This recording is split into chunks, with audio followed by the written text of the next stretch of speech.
taught me, when we first hired Dave, we hired him for plant management and production. He had a great background for that. But I should have realized pretty early that he would have been much better in sales because he sold himself so well during the interview. And it took us several years to figure that out. But once we did, we also found out that he was so ADD that we could put him in several roles at once, which he excelled at and done a really good job. One of the biggest things he's really taught me is I'm very customer service oriented, and I want things to be very exact. He's very customer service oriented, but he likes the procedures and melds the two very well so that we can have the economies of scale in doing work and projects, but yet at the same time meet the customer's needs with specialization. So, when I started working here in 2000, we had not lived in Blairsville long, and it's always a little nerve-wracking when you don't know a lot of people and you start at a new job. Dave always went out of his way to say good morning, to talk to me, to make me feel comfortable and welcome, and I never really forgot that. I always felt like that was just a really, really nice thing to do for a new person starting at a company. Working with Dave has been interesting. It's going on 20 years, probably 19. Unpredictable.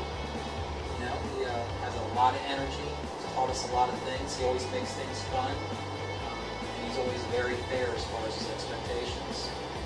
He pushes us, which makes panel build and everybody here better. But he's always willing to have a good time.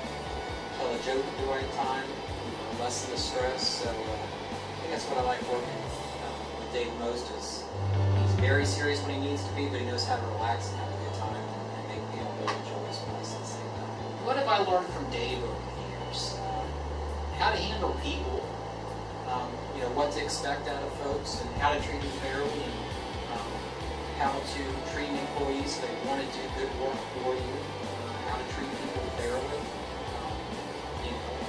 Those are life lessons type of things, but just manufacturing, lean manufacturing, the things that we brought to Campbell from JCI. Some of my favorite memories of Dave is coming in the early days when we didn't have that many people, and Dave was very much on the plant floor doing a lot of production. And I came in around 7 or so in the morning, and he was leaving. And I asked him where he was going, and he said, well, I'm going to go home and get a couple hours sleep.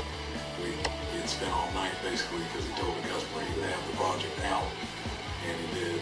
That's when I really knew that he was very committed to making our customers happy and meeting our commitments that we make for people. So, again, kind of interesting with the 20 years that he's been with us to see a lot of those different things that he's been able to contribute, not just personally, but from a cultural standpoint to show an entire shift that, hey, if we got to stay here all night, that's what we got to do, that's what we got to do. Dave has a great sense of humor, but he knows when it's time to get down to business, he gets down to business. Dave and I were taking a sales trip to Sacramento, California, and our layover in Las Vegas, let's say we conveniently missed it. So Dave and I had to spend the night in Las Vegas, and it was a memorable night. Let's just leave it at that.